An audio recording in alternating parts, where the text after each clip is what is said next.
In the town of Dulongjiang, located in Gongshan County of Nujiang Prefecture, Yunnan Province, intense rainfall on the morning of May 31st not only damaged roads and communication lines, but also placed riverside homes at risk of collapse, leading to the early evacuation of local residents. According to statements from the Gongshan County Flood Control and Drought Relief Center, 728 people from 134 households were relocated to safe areas, with no casualties reported.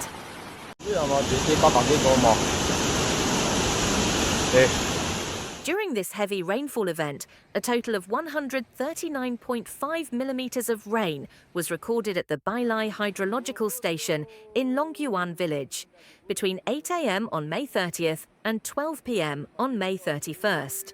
As of noon on May 31st, the water level had exceeded the guaranteed threshold by 0.26 meters, marking the highest level recorded since the station was established in 2021. These data clearly demonstrate the intensity and impact of the rainfall. Widespread disruptions in transportation occurred as roads were closed, bridges were damaged, and critical infrastructure was impacted. In Dulongjiang Town, power and communication signals were completely cut off, with communication only possible through mobile satellite base stations.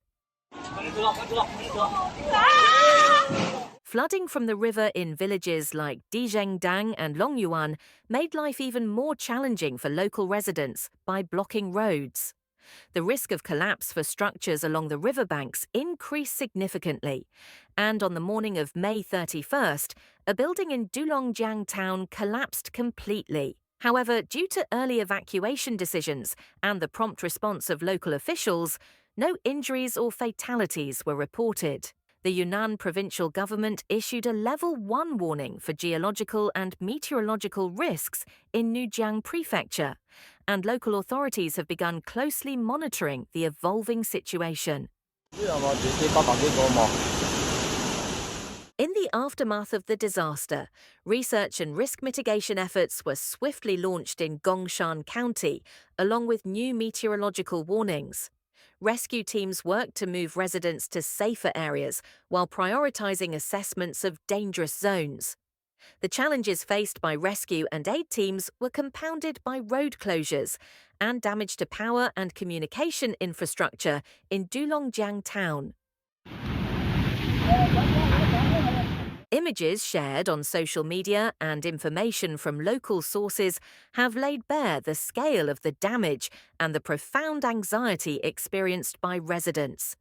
Particularly in Dizhengdang and Longyuan villages, the flooding, the threat of buildings collapsing along the riverbanks, and the complete closure of roads all illustrate the seriousness of the disaster. Nevertheless, the determined interventions by local authorities and the dedicated efforts of rescue teams prevented an even greater tragedy. In conclusion, the flood and landslide disaster in Dulongjiang Town has once again highlighted how geographical challenges and infrastructure vulnerabilities can pose a significant danger in this region. Still, the timely evacuations and swift action by local teams have clearly demonstrated how crucial these measures are in protecting lives. The fact that no casualties have been reported so far is a great relief for both residents and authorities. We extend our heartfelt thoughts and well wishes to all the residents of Dulongjiang Town and the surrounding areas affected by this disaster. To stay informed about developments in this region and natural disasters around the world, consider subscribing to our channel